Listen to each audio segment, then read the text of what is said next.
Iniciamos a construção de Angra 3, que ainda, né, está pendente de uma decisão final para a sua conclusão, e os outros 6 que deveríamos construir, nem isso fizemos. Lógico, isso tudo tem uma série de explicações que a história conta. Patrocínio BSPA, Sebrae. Apoio Prefeitura de Fortaleza. Olá! Em um momento em que a segurança energética, descarbonização e competitividade industrial voltam ao centro das discussões globais, a energia nuclear reaparece como um setor estratégico para diversas economias. O Brasil reúne reservas minerais relevantes, conhecimento técnico e participação em etapas importantes da cadeia nuclear. Ainda assim, permanece a dúvida: a gente está transformando esse potencial em desenvolvimento econômico? E para discutir oportunidades, desafios e o posicionamento brasileiro nesse setor, o Cenários Trends recebe hoje o presidente da INB, Tomás Figueiredo. Tudo bom, doutor Tomás? Seja bem-vindo ao Cenários aqui mais uma vez, não é isso? Tudo ótimo, agradeço mais uma vez o convite de poder estar aqui no Cenários, dessa vez aqui presencial com vocês, pela primeira vez, então estou muito feliz de gravar esse programa, um programa que tem um assunto, né, tão interessante, que tem ocupado os noticiários, que tem ocupado as notícias e também, né, a pauta do governo brasileiro. Sim, perfeito. Doutor Tomás, o Brasil possui uma das maiores reservas de urânio do mundo, né? Então, por que esse potencial ainda não se converteu em liderança econômica no setor? Isso tem uma explicação que está atrelada ao Programa Nuclear Brasileiro. O Programa Nuclear Brasileiro começou com a usina de Angra 1. Angra 1 tem uma tecnologia desenvolvida em conjunto com os Estados Unidos, a tecnologia da empresa Westinghouse, e depois o Brasil fez a parceria e o acordo bilateral Brasil-Alemanha. E esse acordo tinha como objetivo construir 8 reatores. Desses 8, construímos apenas um, que foi Angra 2, que tem a tecnologia desenvolvida em conjunto, Brasil, Alemanha, França. E após esse, a gente não construiu nenhum mais. Iniciamos a construção de Angra 3, que ainda, né, está pendente de uma decisão final para a sua conclusão, e os outros 6 que deveríamos construir, nem isso fizemos. Lógico, isso tudo tem uma série de explicações que a história conta, né?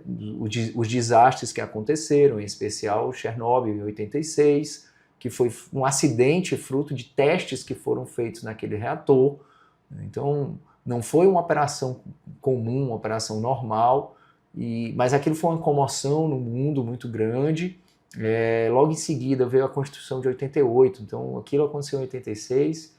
Em 88 veio a Constituinte ela criou uma restrição muito forte ao desenvolvimento da área nuclear no Brasil, em razão da preocupação com esse acontecimento, e por anos a energia nuclear ela ficou ali em segundo plano no mundo, não foi só no Brasil.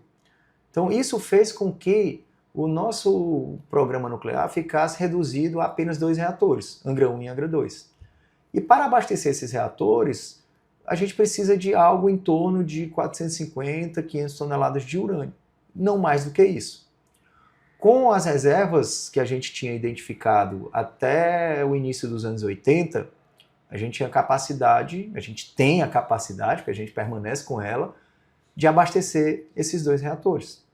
Então, parou-se o trabalho de prospecção de novos depósitos, a gente ficou trabalhando em cima dessa informação que a gente tem, e isso foi suficiente e é o suficiente até hoje. Além disso, teve outros movimentos, que foi após o acidente de Fukushima, que foi um acidente fruto de um tsunami. Então, um tsunami formou-se na costa do Japão, inundou a usina, e em razão dessa inundação houve o acidente, retraiu-se novamente o setor nuclear, que vinha desenvolvendo ali um papel muito importante na ampliação da geração de energia ali no início dos anos 2000. Após esse novo episódio, o preço do urânio caiu muito e houve uma oferta abundante de urânio. Então, o que já era mais que suficiente que a gente tinha mapeado aqui no Brasil, agora, né, inclusive, ficou economicamente até complicado de extrair. A gente permaneceu a produzir urânio muito mais por uma questão de estratégia nacional até do que de questões econômicas. Porque economicamente talvez tenha tido alguns momentos após 2011 que os valores para extrair esse urânio nem eram interessantes do ponto de vista econômico. Então hoje a gente se posiciona ali por volta da nona reserva, não que ela tenha diminuído, mas que outros países passaram a prospectar urânio, que não faziam isso no passado, inclusive a China, que hoje, né, é a terceira maior frota de reatores nucleares em operação no mundo, e isso foi fazendo com que o Brasil fosse caindo nessa posição. Porém, mesmo caindo, ainda é uma reserva muito relevante, tem um potencial de recursos minerais altíssimo e que a gente tem plena capacidade de desenvolver e de ampliar e de retomar esse protagonismo. É importante alinhar isso à estratégia nacional. E em que estágio está hoje a cadeia nuclear brasileira? Se a gente fosse ranquear fase 1, 2, 3, colocar isso num ranking de fato, onde que está a cadeia nuclear brasileira hoje?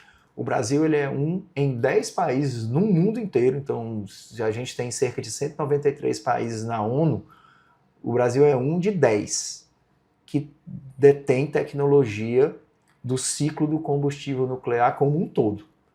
Apesar da gente não desenvolver esse ciclo do combustível inteiro aqui no Brasil, a gente detém essa tecnologia. Então, o ciclo do combustível nuclear ele começa na produção do minério de urânio e da concentração para a formação do concentrado de urânio, que tem um apelido em inglês de yellow cake. Então, esse é um urânio natural em forma de pó. Após você formar esse concentrado de urânio, a outra etapa é a conversão. Então, você converte esse urânio em um gás, que é o hexafluoreto de urânio, o F6. Esse UF6 é ele que é enriquecido. Então esse UF6 sai do estado natural. Então até aí eu tenho urânio em estado natural, apenas concentrado e em, né, estados diferentes. Estado sólido, em forma de pó, e depois em estado gasoso. É o gás que vai ser enriquecido. E ele é enriquecido passando por ultracentrífugas que vão separar o urânio mais pesado, o urânio 238, do urânio mais leve, que é o mais físsil, que é o que faz é o mais instável, que faz a reação que gera o calor para gerar energia, que é o urânio 235.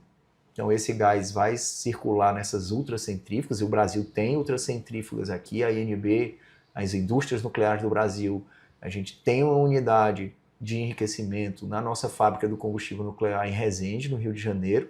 Então esse urânio é enriquecido e depois esse gás enriquecido ele é reconvertido em pó novamente. E esse novo pó, agora a partir do urânio enriquecido, é prensado. São feitas pastilhas de cerca de 6 gramas. Cada pastilha dessa muito pequeno, né? Tem uma densidade energética incrível. Então, porque apesar dela ser desse tamanhinho aqui, pesar só 6 gramas... Mas tem uma potência absurda, né? Ela equivale a 1 tonelada de carvão, a mais de 600 litros de petróleo. Então essa é a capacidade energética de uma pastilhinha dessa. Caramba. E essa pastilhazinha, ela é, né, colocada numa série de varetas gigantes de 5 metros de altura, de gadolínio, que é uma liga especial para aguentar essas altas temperaturas. Então elas são acomodadas em 5 metros dessas varetas. São 235 varetas que formam um elemento combustível nuclear. E aí esse elemento combustível é o fim do ciclo do combustível e o Brasil faz todo ele. Atualmente a gente desenvolve o combustível para 2 tipos de reator. O reator Westinghouse e o reator que tem o design de combustível da Framatome, que é uma empresa francesa. Então nós, brasileiros, né, que a gente tem que se orgulhar disso, porque é algo muito especial e de uma engenharia, né, muito refinada. A gente faz 2 tipos de combustível para 2 tipos de modelo de reator diferente e abastecemos aqui as nossas usinas de Angra 1 e de Angra 2. É motivo de se orgulhar demais. Mas, assim, falando sobre a questão dos obstáculos, né? Quais são os principais gargalos que o setor nuclear tem hoje, a cadeia nuclear brasileira enfrenta hoje? Eu acredito que o maior gargalo é um gargalo de escala. Como nós nunca alcançamos uma quantidade de reatores em operação suficiente para nos demandar combustível para que o investimento de implantar todas as etapas do ciclo aqui no Brasil fossem economicamente viáveis, a gente acabou ficando dependente desses serviços que são prestados por outros países. Então, a gente tem nos Estados Unidos, no Canadá, na Inglaterra, na Europa existem algumas iniciativas, a França é muito forte nisso, a Rússia, hoje a China, o Japão, então diversos países prestam serviço e a gente acaba adquirindo. Por quê? Porque a nossa quantidade de urânio necessário para fazer o combustível nuclear é diminuto. Então essas 450 toneladas não são suficientes para eu implantar aqui no Brasil, até agora, por exemplo, uma convertedora, porque isso vai me demandar um investimento bilionário e para isso eu precisaria ter uma escala de pelo menos alguns milhares de toneladas de urânio para processar. Então essa limitação que o Programa Nuclear Brasileiro sofreu, essa restrição a esses 2 reatores, isso foi impactando a cadeia toda e restringindo essa cadeia ao tamanho que a gente tem hoje. Então, se a gente conseguir que realmente o programa avance, e aí vamos conversar sobre isso, né, que é essa sinalização do que a gente está vendo hoje, né, e a viabilidade da transição energética atrelada à geração nucleoelétrica vai permitir que a gente escale isso e passe a fazer essas outras etapas do ciclo aqui no Brasil. Entendi. E como que o fortalecimento do setor nuclear poderia impulsionar, vamos dizer assim, a economia brasileira, né? No caso de empregos qualificados, engenharia, indústria de alta complexidade, como é que ele pode ajudar o Brasil a desenvolver sua economia nesse setor? O nuclear, a gente, quando fala dele, tem várias vertentes. Tem a vertente da energia, tem a vertente da propulsão, que são os motores, que é o que a Marinha, né, desenvolve, propulsão para um submarino nuclear. E aí, quando a gente fala submarino nuclear, para as pessoas, né, terem muita tranquilidade, é de propulsão nuclear. O Brasil tem, né, é signatário de tratados de não proliferação, nós somos fiscalizados pela agência internacional, a gente tem uma agência só bilateral entre Brasil e Argentina, então nós somos, né, impostos uma série de salvaguardas e esse uso brasileiro é só para fins pacíficos. Mas além desses 2, que é energia e propulsão, a gente também tem os usos para fins medicinais. Então você tem toda uma parte da medicina nuclear, a gente tem o desenvolvimento de um reator multipropósito para esse fim, né, dessas questões de saúde, que também é muito importante. Inclusive equipamentos de imagem, né? Usam energia nuclear. Equipamentos de imagem, equipamentos para cura do câncer, né, de radioterapia, todos eles usam, né, essa tecnologia a favor da saúde. Então, o desenvolvimento do setor envolve essas várias vertentes. Ele é muito importante para o país. É um desenvolvimento que vai gerar aí, como você mesma falou, produtos de altíssimo valor agregado, porque se a gente imaginar o combustível nuclear que a INB fabrica, é algo que é de uma engenharia, de uma tecnologia muito grande. Então, para isso, eu tenho que ter os melhores engenheiros mecânicos, os melhores engenheiros nucleares. Para fazer a extração do urânio, eu preciso ter os melhores engenheiros químicos, porque o processamento do urânio na mina não é simplesmente a extração, e técnicas,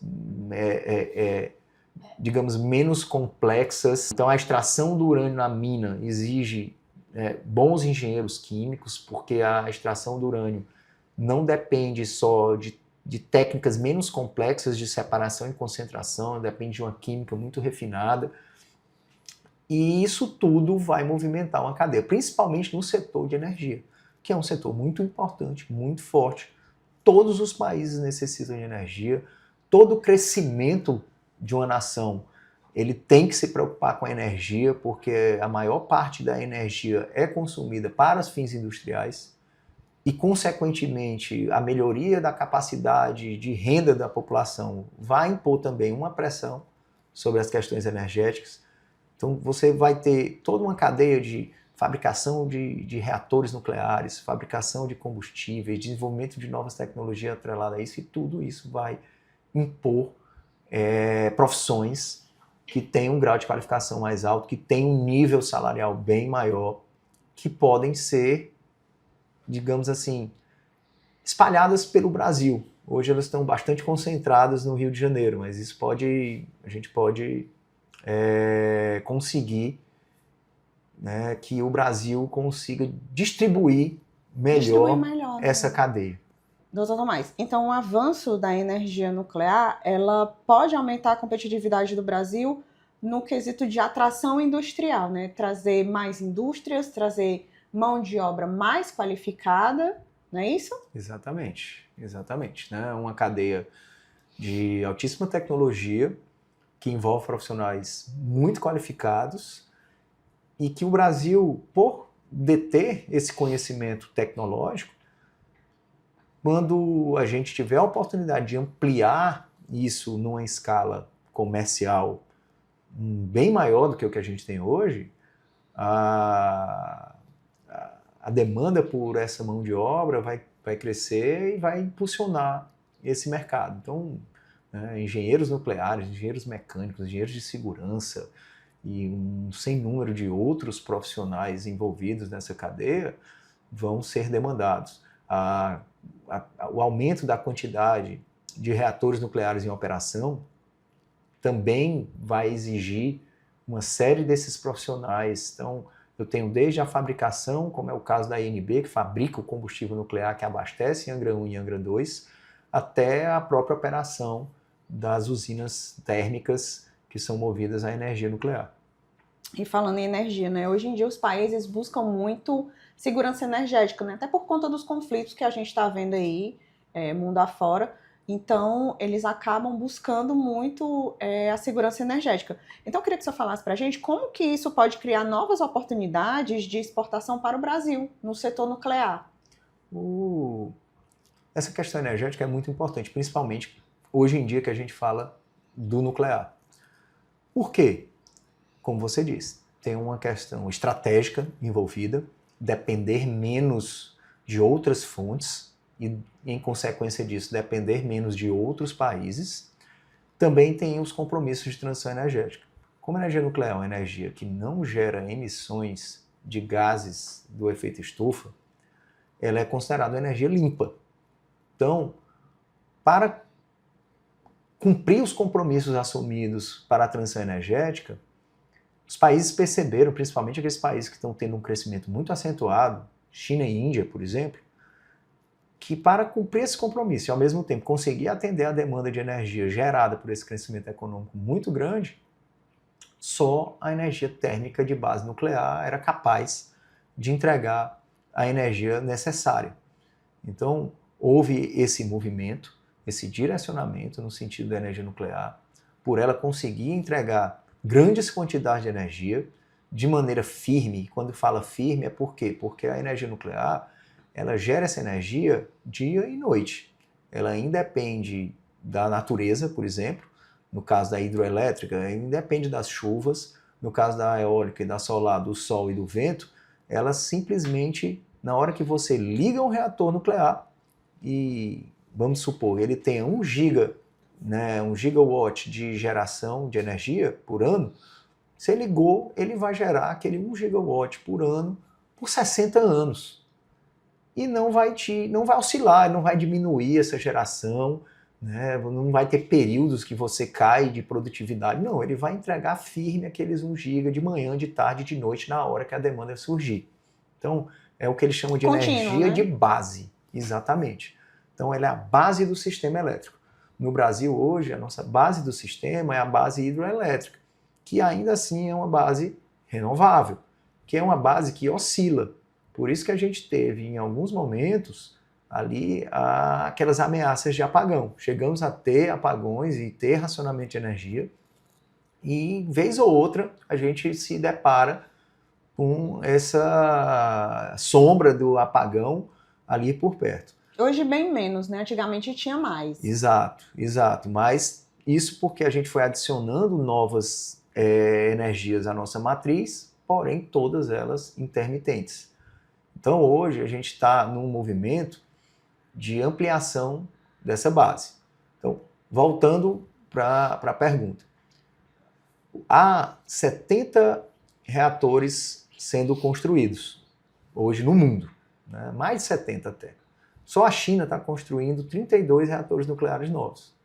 Ela já é a terceira frota de reatores, com 58. Primeiro é os Estados Unidos, que tem 94 reatores em operação. A segunda é a França, com 59 reatores. E a terceira é a China.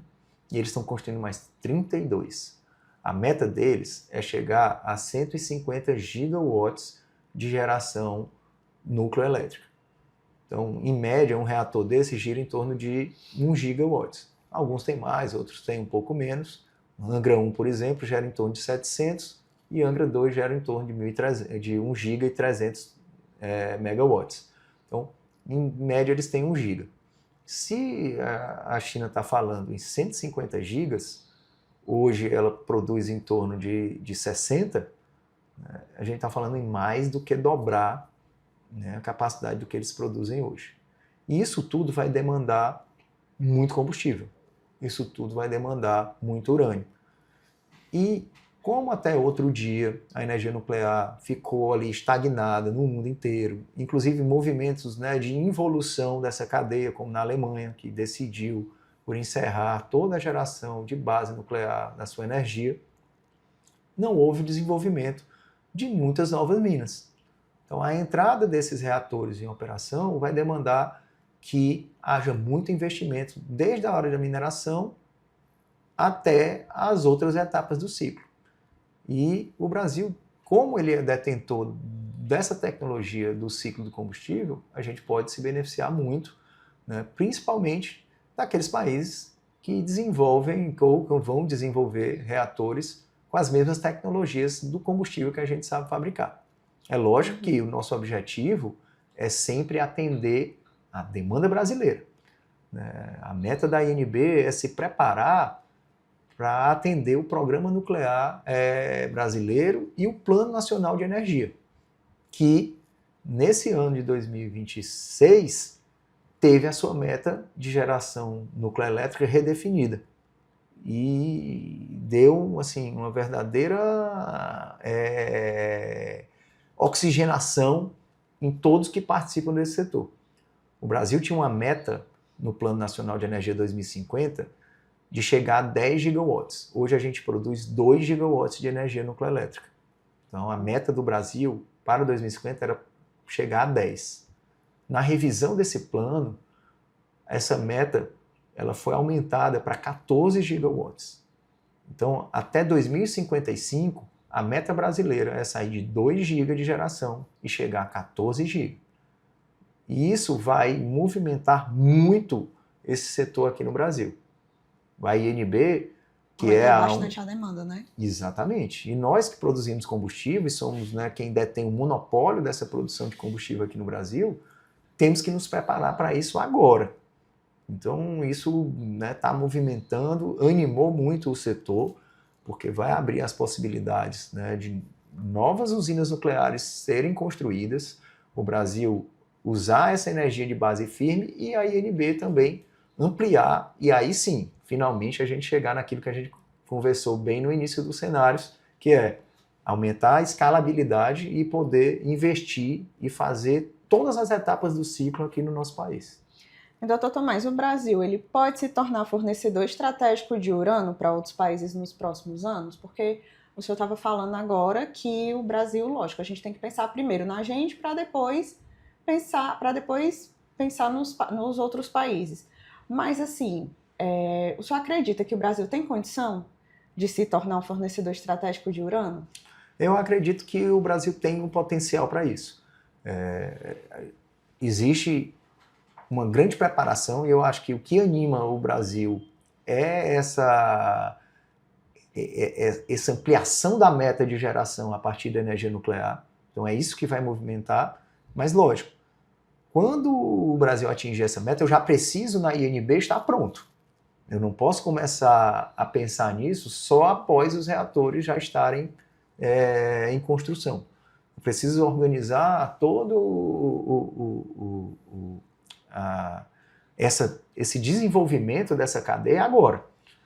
E aí eu acredito que o potencial que nós temos, mesmo chegando a essa quantidade de geração, então se a gente fala em 14 gigawatts de energia de base nuclear, eu estou falando em coisa de cerca de 3.000 toneladas de urânio.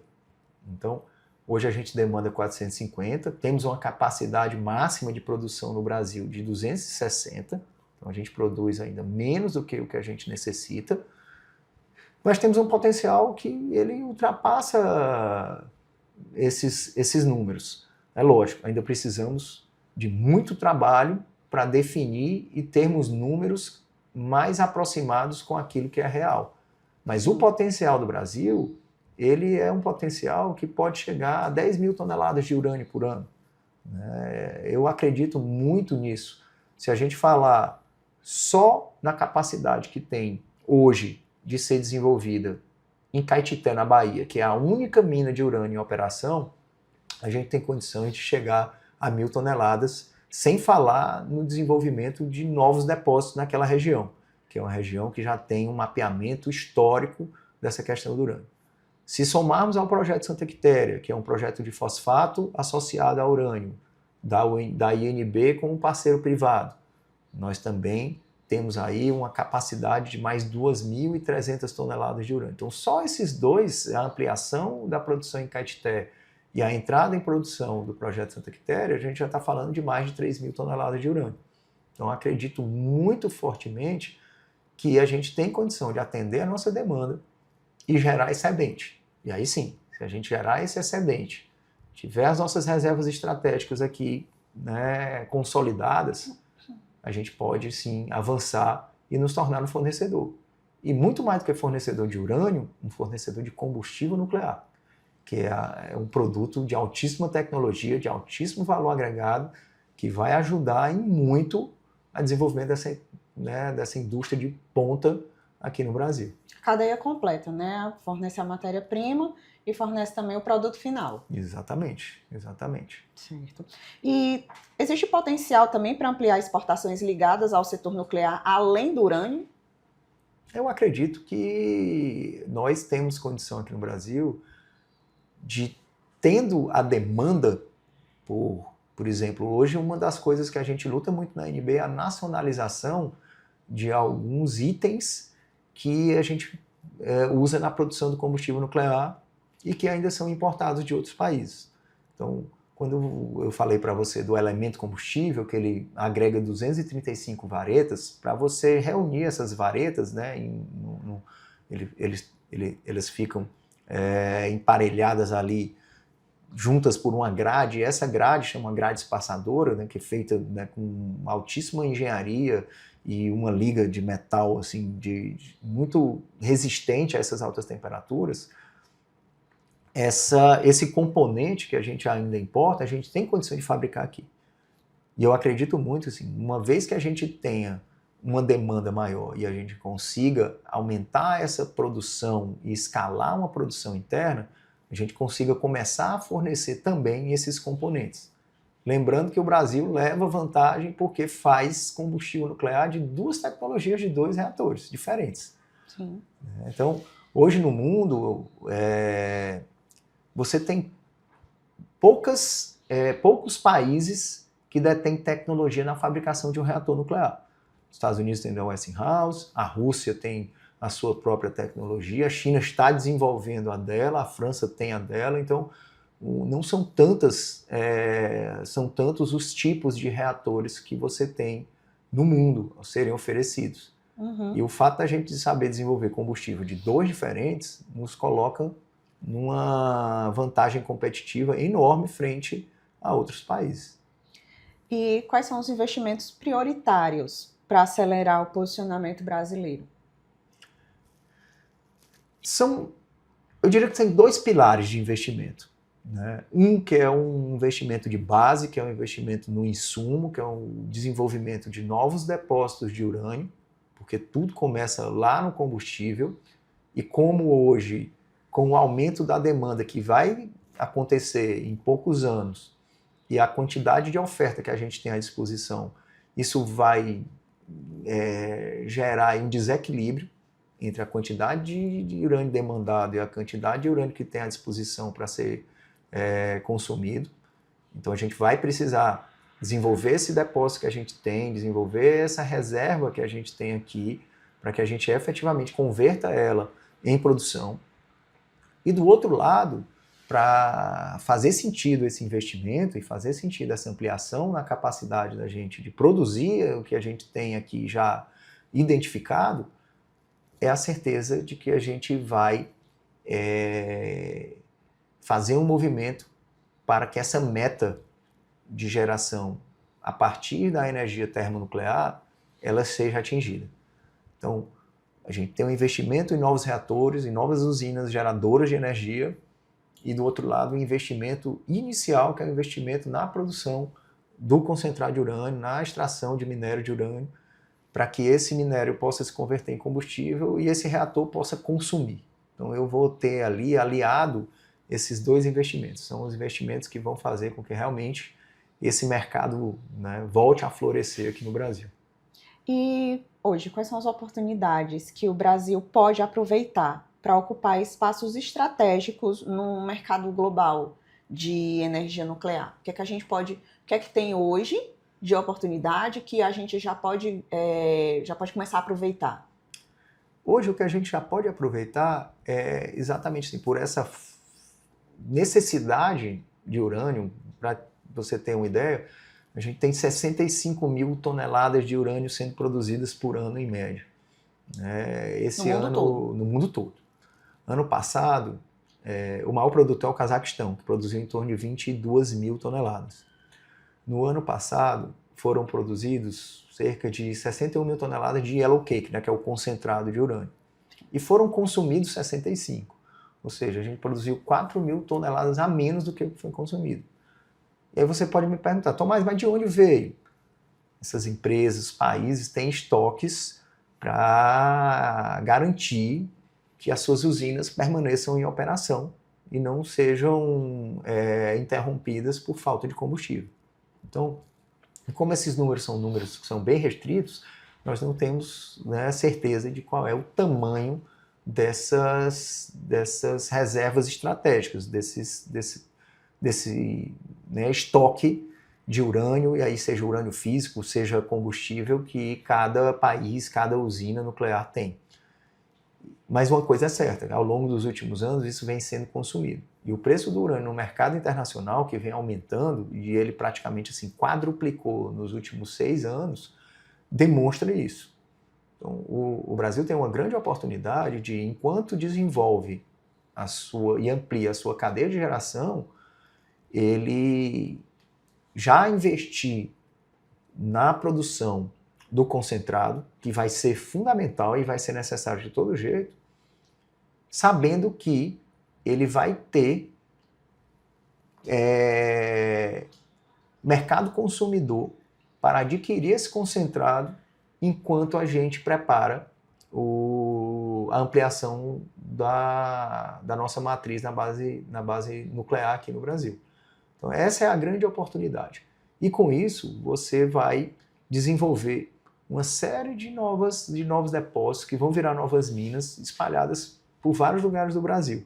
Receber investimento, o investimento em mineração ele é um investimento que ele sempre acontece nos lugares mais distantes, então aumenta muito o consumo de bens e serviços em lugares distantes dos centros urbanos, aumenta também a quantidade de tributos gerados.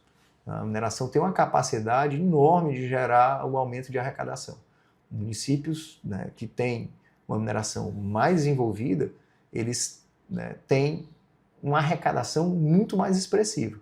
É lógico, isso impõe uma série de responsabilidades de fiscalização, e de acompanhamento dessas atividades para que elas sejam desenvolvidas da maneira mais adequada, porém, gera um desenvolvimento local, um desenvolvimento regional muito intenso, muito forte. E aí você atrelar essas duas coisas vai fazer muito sentido, né, enquanto a gente prepara o país para gerar esses 14 GB de energia de base nuclear, o que vai nos garantir que a gente possa desenvolver ainda mais o outro lado da cadeia da geração de energia com base nas renováveis. Hoje a gente tem um problema sério que é, como a nossa base é uma base muito estreita, a oscilação das renováveis ela causa um estrago muito grande. Por isso a questão que a gente está vendo agora do curtailment, né? Da gente ter que rejeitar a geração desligar intermitente, porque eles estão causando uma oscilação no sistema. Na hora que eu aumento a minha energia de base, eu consigo fazer com que essa oscilação seja melhor absorvida pelo sistema. Então isso vai, na verdade, o aumento do nuclear vai reorganizar o sistema e vai permitir que a gente volte a ter uma geração de matrizes renováveis mais bem, novamente assim, aceita de volta de uma maneira, né, que os investimentos voltem a ocorrer dentro do sistema brasileiro, que é um sistema integrado. E o que é que falta para a gente transformar essa capacidade técnica que o Brasil tem de produzir energia nuclear em uma estratégia nacional? A estratégia nós já temos. O que por muitos anos aconteceu foi que o Brasil fez outras escolhas, né? E é de se entender, né? Você teve, como eu falei no começo, um acidente nuclear que até hoje reverbera logo ali perto da nossa Constituição, e mais recentemente Fukushima, que realmente, assim, depois do acidente de Fukushima, houve uma verdadeira retração em todo o setor de energia nuclear. Então foi a transição energética e a pressão por esses compromissos de redução das emissões de gases de efeito estufa que fizeram com que os países voltassem realmente a enxergar e entender o seguinte: eu só consigo assumir esse compromisso e gerar energia suficiente para atender às minhas necessidades com essa geração, que é a geração termonuclear. Então foi a partir desse momento, e aí quando veio o Fukushima em 2011, ela se confunde com o aumento também das energias solares e eólicas aqui no Brasil. Então o Brasil investiu muito, e não só o Brasil, outros países também. Mas só foi mais na frente que se foi entender, nossa, eu não consigo fazer com que a base do meu sistema se sustente em cima da energia que oscila conforme a natureza. Eu preciso de energia térmica. E as fontes térmicas, ou elas estão vindo, né, de combustíveis fósseis, ou ela vem do combustível nuclear. E aí, se eu for fazer base firme de combustível fóssil, eu vou continuar fazendo como estava fazendo a Índia, que em 2024 consumiu a mais 1,6 trilhão de toneladas de carvão para dar vazão ao crescimento industrial dela. A China, em 2024, sozinha consumiu 600 bilhões de toneladas de carvão a mais do que já tinha consumido em 2023. Então, esses países, eles só vão conseguir substituir isso através do nuclear. E aí, quando o nuclear entra em cena, e aqui no Brasil ele volta também com essa necessidade de a gente, né, aumentar a base e regular o sistema, a gente volta a olhar e volta a fazer sentido esse investimento, e isso tudo vai fazer com que toda essa nossa capacidade técnica que está ali restrita, né, a poucos, né, profissionais, a pouquíssimas empresas, porque hoje você tem a Eletronuclear, que é uma empresa controlada pelo Estado brasileiro, e a INB, né, é a única que gera energia nuclear e a outra é a única que fornece combustível nuclear. Então, hoje a gente tem essa cadeia praticamente restrita a essas duas empresas. Com essa meta, é possível que isso precise ser ampliado.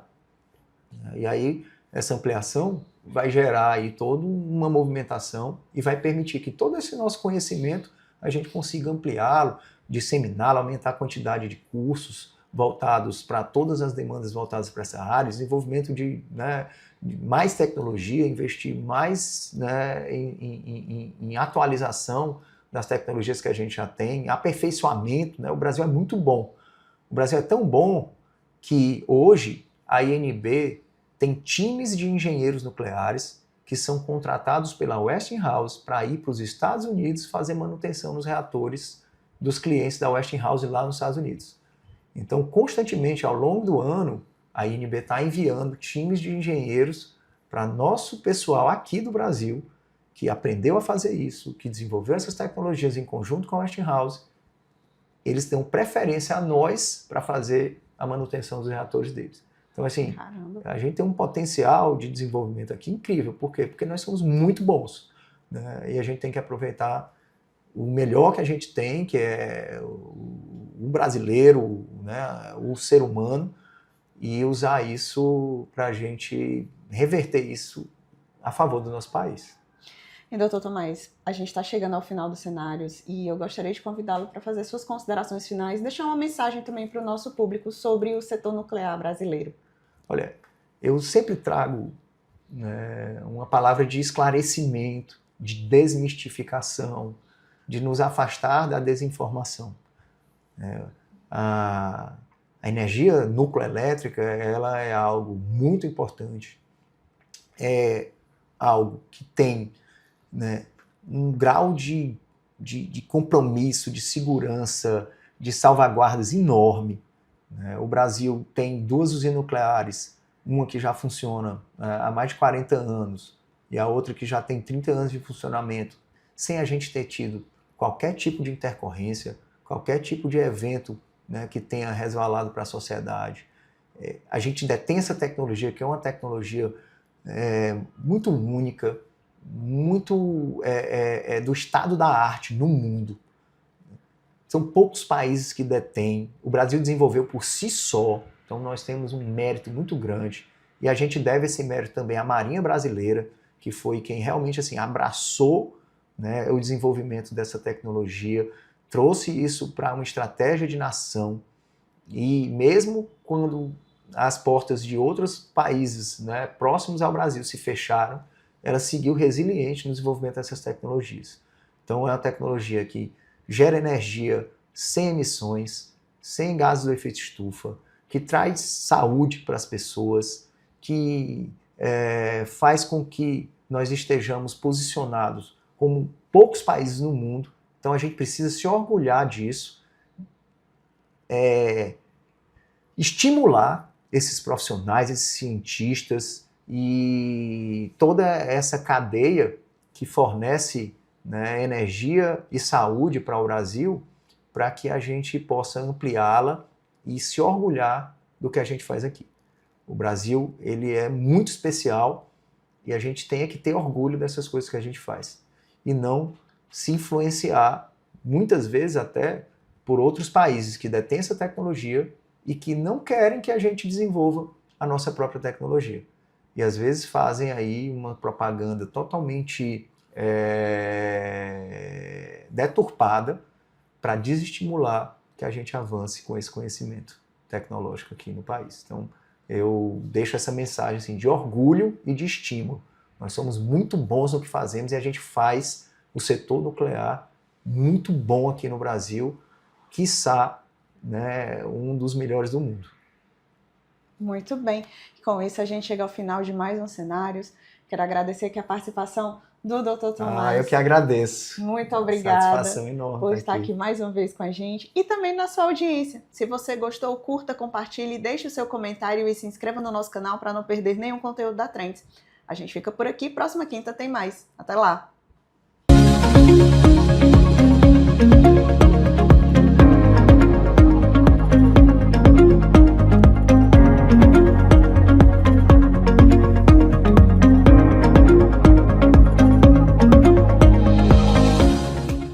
Inscreva-se no nosso canal, ative o sininho e fique por dentro dos melhores conteúdos.